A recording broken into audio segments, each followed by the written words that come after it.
somewhere around 6 months to 36 months, a child begins to test. So a child's self-concept when it's first born is unitary. It's basically everything in the world is experienced as part of itself, right? So as far as we can tell, right? So it doesn't distinguish between itself and other, especially when it's in the womb, right? So actually, technically speaking, when it's in the womb, the child is the mother because it's part of the mother's body. The mother actually contains the child. They're actually unitary.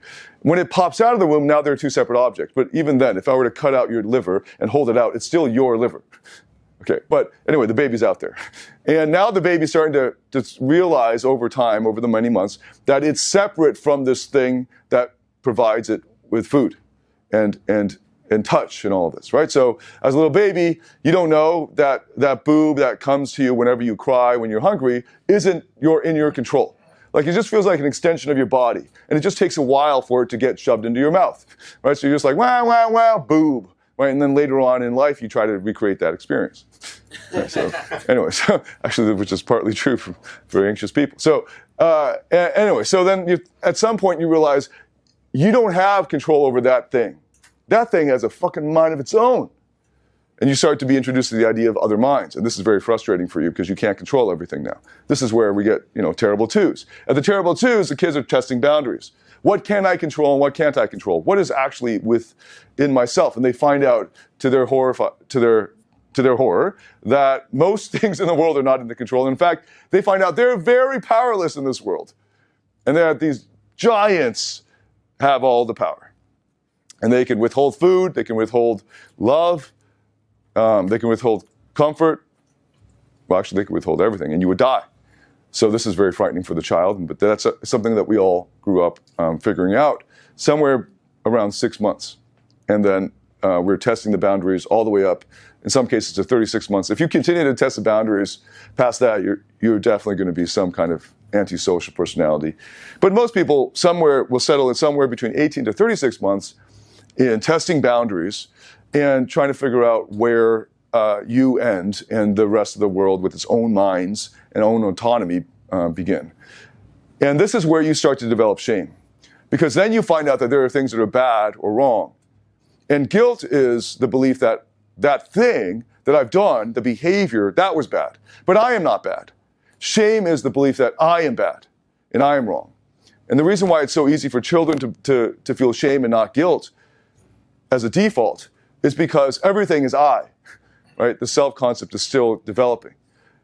And you'd have to be an enlightened parent to when you're scolding your child, to take the longer explanation to say, we love you, but this thing that you keep doing of hitting Tommy is not going to make Tommy like you. And that is going to be bad for you later on. So please stop doing that. Versus, stop doing that. Or, that's bad. Don't do that. Don't do that, Tommy. And they think, oh, I am bad. Or, actually, they're both Tommies now, I guess. So what happens is as we get scolded, we end up we crush the toddler's autonomy and purposeful will, and that is the most damaging form of shaming that can be done. When autonomy is crushed, toxic shame is manifested either as overconformity, so this is the moving towards option, or rebellion against authority, moving away from. And it can also then result in a hermetic, a recluse option as well, of drawing in. And now the child's drive for autonomy, for separateness, for independence is now bound by shame. Okay, so I'll unpack that a bit more. Well, a lot more actually. So shame, so we're getting to understand shame and now we have to understand how the false selves are created. Neurotic shame is triggered by exposure of the self to the self. Okay, so that escape from the self becomes necessary. We escape from our original self by creating a false self. And then the original self goes in hiding psychologically. So in other words, you're led to believe that some part of you is unacceptable. It's bad, it's wrong. And because we're not very good as little children at 2 years old of distinguishing between various parts, because you're just learning it fucking now, you think that you are bad. It's not just some psychological part of you is bad. So you think you are bad. In fact, there are very few psychological parts when you're just a kid. It's basically just you. And then you believe that you are bad, so you split. And the first split will always be just from the original self. And that's the creation of the first false self. And you hope that that false self, who's now the Guaihaizhi, the nice, obedient kid, is now the real you, because you want to be good. You hear little boys repeat, well, I've heard little boys repeat to themselves, good boy, good boy, good boy, good boy, when they did something bad. Because I'm a good boy, I'm a good boy.